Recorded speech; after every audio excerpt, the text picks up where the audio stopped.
Hi friends, मैं doctor Mirza वकार bag, आपका paediatrician. आज आपके सामने बच्चों में सपोजिटरी के इस्तेमाल के ऊपर वीडियो बना रहा हूँ। बच्चों में सपोजिटरी का इस्तेमाल करना कितना ठीक है, कितने दिन तक आप सपोजिटरी को रेगुलरली इस्तेमाल कर सकते हैं, किन किन बीमारियों में सपोजिटरी इस्तेमाल की जा सकती है और सपोजिटरी इस्तेमाल करने का सही तरीका क्या है। ठीक है दोस्तों, तो अगर अभी तक आप लोगों ने मेरे चैनल को सब्सक्राइब नहीं किया है तो मेरी रिक्वेस्ट है कि भाई प्लीज़ मेरे चैनल को सब्सक्राइब कीजिए। मैं इसी तरह के बच्चों से रिलेटेड एजुकेशनल वीडियोस बनाता रहता हूं और आप लोगों के अंदर अवेयरनेस पैदा करता रहता हूं। दोस्तों, अगर आप लोग मुझसे कांटेक्ट करना चाहते हैं तो राउंड द क्लॉक आप लोग डॉक्टर बेग चाइल्ड केयर के ऐप गूगल प्ले स्टोर से डाउनलोड कर सकते हैं और उस पर आप अपॉइंटमेंट लेके हम लोग ऑनलाइन वीडियो और ऑडियो कॉल कर सकते हैं।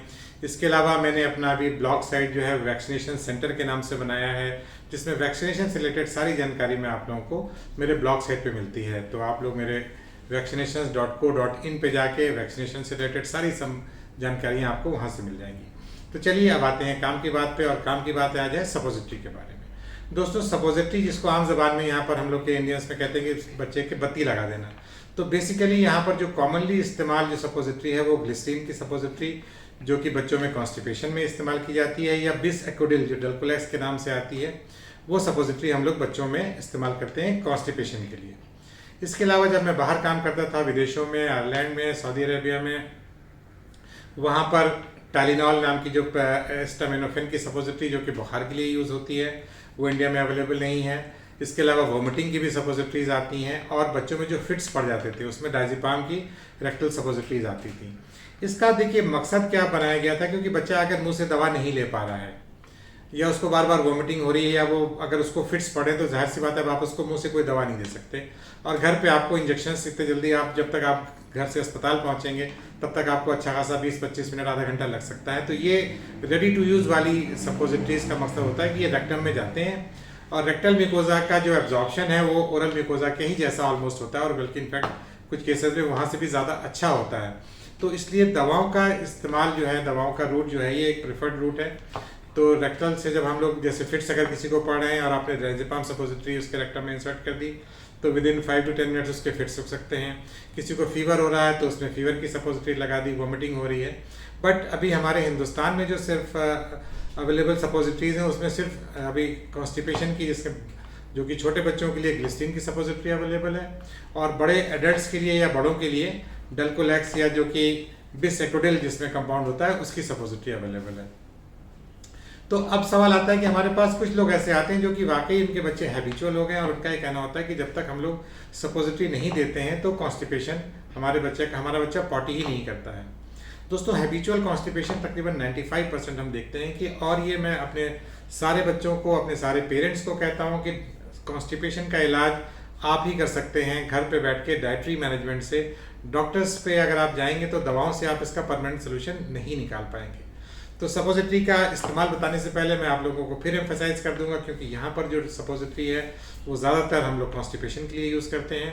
तो कॉन्स्टिपेशन का इलाज आप डाइट में फाइबर का इस्तेमाल करके, पानी का इस्तेमाल करके, जूसेस का इस्तेमाल करके, सब्जियों का इस्तेमाल करके आप अपने कॉन्स्टिपेशन का हल निकाल सकते हैं। अगर आप बच्चे को बहुत ज़्यादा दूध पिला रहे हैं या बच्चा बहुत ज़्यादा जंक फूड खा रहा है तो कॉन्स्टिपेशन की संभावनाएं बहुत बढ़ जाती हैं, और उसमें आपको रेगुलर दवा देनी पड़ सकती है।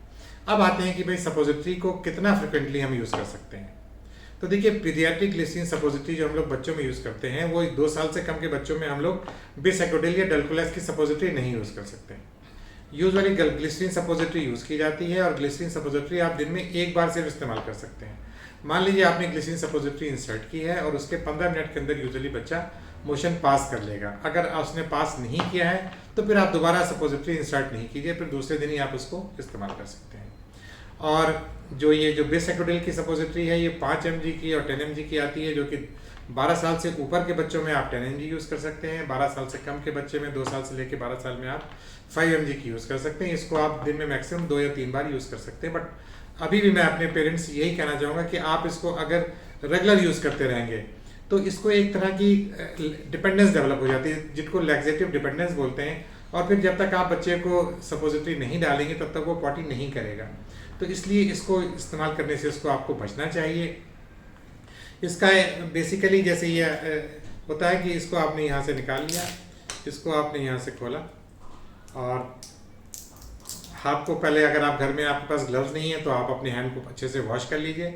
अदरवाइज प्रेफरेबली आपको जो नॉन डिस्पोजेबल ग्लव्स आते हैं वो आप ग्लव्स पहन लीजिए।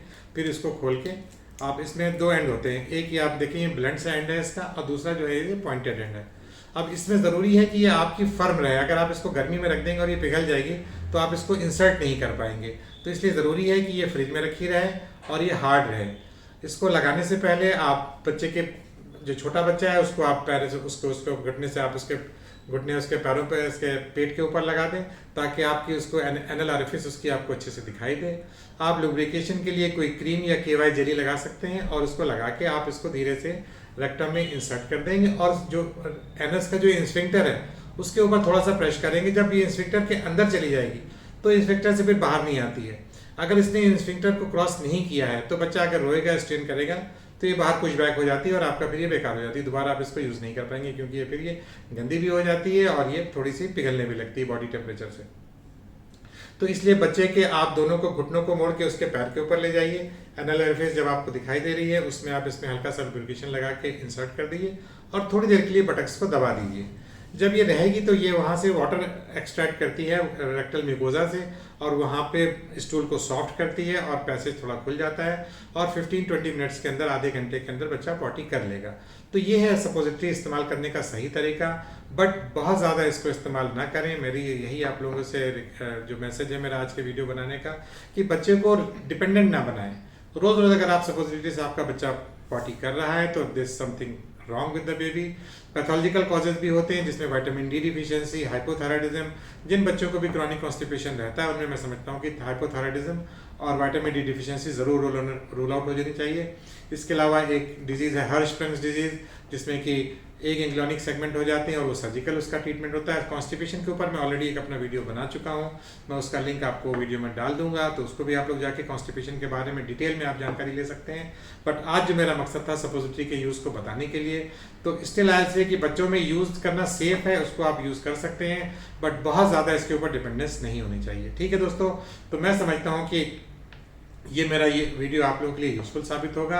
सपोजिटरीज मैं कोशिश करूंगा और हम लोग अभी कंपनी से भी रिक्वेस्ट करते हैं कि भाई आप लोग खास तौर पे जो डायज़ेपाम की सपोजिटरी है, रेक्टल सपोजिटरी आजकल नहीं अवेलेबल है मार्केट में, और फीवर की सपोजिटरी भी हमारे मार्केट में आनी चाहिए, क्योंकि ये 2 कंडीशंस हैं कि छोटा बच्चा दवा दे रहे हैं, वोमिट करे दे रहा है और उसको हम लोग दवा देने में कामयाब नहीं हो पाते हैं। तो ये 2 कंडीशंस मैं समझता हूँ कि फीवर के लिए सपोजिटरी और ये अपने फिट्स के लिए जो सीजर्स पड़ जाते हैं बच्चों में, उसके लिए सपोजिटरी अवेलेबल होना मार्केट में बहुत ज़रूरी है। और मैं समझता हूँ कि इंडियन मार्केट में ये बहुत जल्दी उपलब्ध होने के हम लोग प्रयास कर रहे हैं। और कॉन्स्टिपेशन का इलाज आप डाइट से करिए। मैंने आपसे कहा है कि डाइटरी मैनिपुलेट कीजिए तो आपके बच्चे को कॉन्स्टिपेशन नहीं होगा। ठीक है दोस्तों, तो अगले वीडियो में आपसे फिर मुलाकात होगी। अगला वीडियो में अपने जो नॉलेज में देना चाहूँगा कि जो एनिमा यूज़ करते हैं हम लोग अपने बड़े बच्चों में, फीकल इन्फेक्शन को हम लोग कैसे ट्रीट करेंगे, उसके ऊपर मैं अपना सेपरेट वीडियो बनाऊंगा। ये वीडियो यहीं पर मैं ख़त्म करता हूँ। अगले वीडियो में आपसे फिर मुलाकात होगी।